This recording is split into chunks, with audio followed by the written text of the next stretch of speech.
Assalamualaikum warahmatullahi wabarakatuh. Yang terhormat, Bapak Ibu reviewer dari Seminar Nasional Pengabdian dan CSR ketiga, Fakultas Pertanian Universitas 11 Maret Surakarta tahun 2023. Saya mohon izin untuk mempresentasikan terkait jurnal artikel yang telah ditulis dengan judul Membangun Jiwa Wirausaha Santri melalui peningkatan kemampuan manajerial dan pengolahan pangan di Pondok Pesantren Al-Miftah, Yogyakarta. Kegiatan ini dilaksanakan oleh tim yang beranggotakan Sugiharti Mulia Handayani, Mei Trisundari, Setyaningrum Arifiani dari Fakultas Pertanian Universitas 11 Maret Surakarta. Dalam pengertian umum, pondok pesantren adalah tempat di mana para santri menuntut ilmu agama. Seperti yang kita ketahui, prospek karir bagi santri sangatlah terbatas. Terlebih apabila mereka tidak memiliki pendidikan formal yang cukup. Pondok pesantren harus berusaha untuk memberikan ilmu-ilmu praktis di luar ilmu agama. Salah satu pondok pesantren yang berkomitmen untuk memberikan keterampilan bagi santri-santrinya adalah Pondok Pesantren Al-Miftah. Kegiatan pelatihan manajerial kewirausahaan dan manajemen pemasaran dilaksanakan di Pondok Pesantren Al-Miftah yang beralamat di Desa Melangi, Kecamatan Gamping, Kabupaten Sleman, Daerah Istimewa Yogyakarta.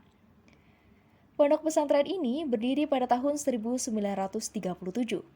Kini, para santri diasuh oleh Kiai Mabarun dan Nyai Isna Jauhuroh dengan 155 orang santri yang berasal dari berbagai daerah di Indonesia dan terdiri dari 90 orang santri putra dan 65 orang santri putri. Permasalahan yang dihadapi oleh Pondok Pesantren Al-Miftah adalah keterbatasan sumber daya manusia yang dimiliki. Sampai saat ini, Pondok Pesantren Al-Miftah belum mempunyai tenaga pengajar yang secara khusus bisa memberikan ilmu-ilmu praktis dan keterampilan.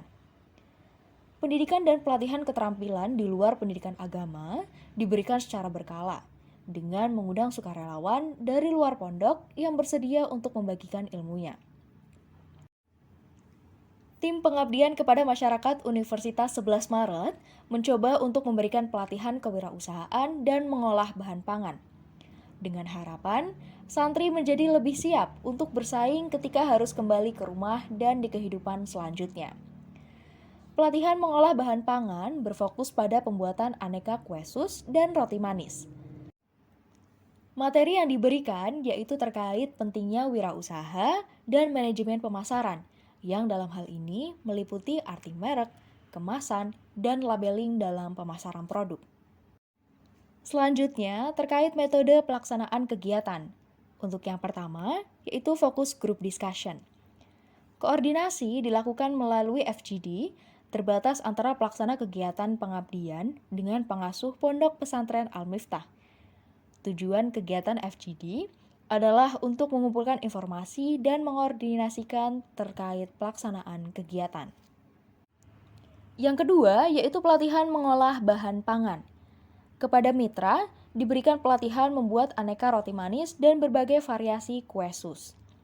Pemilihan jenis kue yang akan diajarkan disesuaikan dengan usia dan tingkat pendidikan, serta kebutuhan para santri, sehingga faktor kemudahan dalam pembuatan dan peralatan yang dibutuhkan harus dipertimbangkan.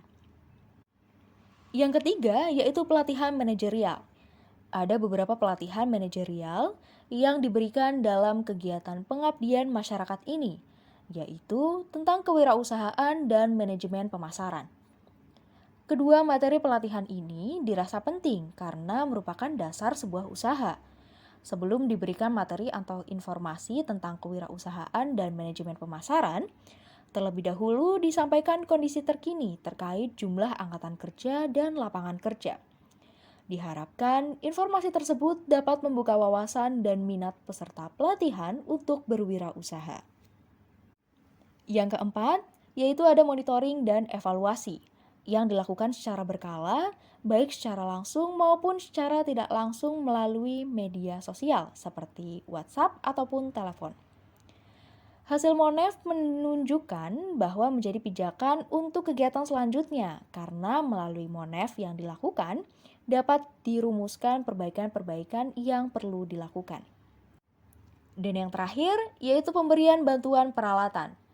Untuk mendukung keberlanjutan kegiatan, kepada mitra diberikan berbagai peralatan memasak seperti oven, mixer, kompor, loyang, dan sebagainya.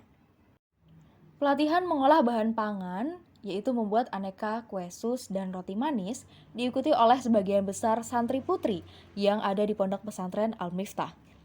Peserta pelatihan tidak dibatasi pada jenjang pendidikan tertentu. Semua santri putri yang ada di Pondok Pesantren Al-Miftah diundang untuk mengikuti pelatihan. Dari 65 orang santri putri Pondok Pesantren Al-Miftah, ada 42 orang santri yang mengikuti pelatihan. Yang tidak dapat hadir dalam pelatihan karena sedang ada kegiatan lain atau sedang pulang kampung. Dari tabel, dapat diketahui bahwa santri di Pondok Pesantren Al-Miftah sebagian besar berada pada kisaran usia 13-20 tahun. Sesuai dengan tingkat pendidikan mereka, sebagian besar pelajar adalah tingkat SMP dan SMA. Selain mendalami pendidikan agama di dalam pondok, juga menempuh pendidikan formal di luar pondok. Tingkat pendidikan santri peserta pelatihan mulai dari SD sampai dengan perguruan tinggi dengan dominasi tingkat pendidikan setingkat SMA. Namun demikian, ada juga beberapa santri yang hanya mondok di Pondok Pesantren Al-Miftah khusus untuk mendalami ilmu agama tanpa mengambil pendidikan formal di luar pondok. Untuk mengukur seberapa besar pelatihan memberi manfaat bagi peserta, sebelum dan sesudah pelatihan, diberikan pretest dan post-test. Dari tabel, dapat diketahui bahwa pelatihan membuat kue sus dan roti manis memberikan manfaat yang cukup besar bagi peserta. Sebanyak 97% peserta pelatihan menginginkan adanya pelatihan lanjutan dengan jenis olahan makanan yang lain. Yang lebih mengembirakan, dengan bekal keterampilan mengolah makanan dan pengetahuan manajerial, sebanyak 67% peserta pelatihan termotivasi untuk menjadi wirausaha. Hal ini sesuai dengan harapan bahwa pelatihan ini tidak hanya bermanfaat pada saat ini, namun juga di masa yang akan datang selepas santri menyelesaikan pendidikannya. Berdasarkan monitoring dan evaluasi yang dilakukan, baik secara daring maupun luring, dapat diketahui bahwa kegiatan pelatihan mengolah bahan pangan dan pelatihan manajerial pemasaran ini terlaksana sesuai harapan. Peserta pelatihan dapat membuat aneka kue sus dan roti manis tanpa ada bimbingan. Dari hasil Monef, dapat diketahui bahwa dalam berbagai kegiatan pondok, santri sudah bisa membuat snack sendiri. Selain itu, adanya bantuan peralatan yang diberikan seperti oven, mixer, dan perlengkapannya memberi kesempatan bagi para santri putri untuk mengembangkan diri dalam mengolah aneka makanan lain, tidak hanya pada jenis makanan yang telah diajarkan oleh tim pengabdian masyarakat UNS. Pada saat pelaksanaan Monef, selain membuat kue sus dan roti manis, para santri juga membuat kue-kue yang lain dengan memanfaatkan peralatan yang telah diberikan oleh UNS. Dari hasil kegiatan pengabdian masyarakat di Pondok Pesantren Al-Miftah dapat disimpulkan bahwa kegiatan pelatihan mengolah bahan pangan dan manajerial sangat bermanfaat bagi peserta. Indikasi keberhasilan kegiatan dapat dilihat dari 100% peserta menyatakan adanya peningkatan kemampuan yang dibuktikan dengan kemampuan mempraktekkan kembali dan berkreasi tanpa bimbingan. Lebih jauh lagi, manfaat pelatihan dapat diketahui dengan adanya permintaan pelatihan lanjutan dari 97% peserta, serta 67% peserta yang termotivasi untuk menjadi wirausaha di bidang pangan olahan. Baik, demikian presentasi terkait artikel jurnal yang berjudul Membangun Jiwa Wirausaha Santri melalui peningkatan kemampuan manajerial dan pengolahan pangan di Pondok Pesantren Al-Miftah, Yogyakarta. Kami berharap artikel jurnal ini dapat memberikan wawasan yang berharga dan akan memicu diskusi yang lebih mendalam di masa depan. Terima kasih dan wassalamualaikum warahmatullahi wabarakatuh.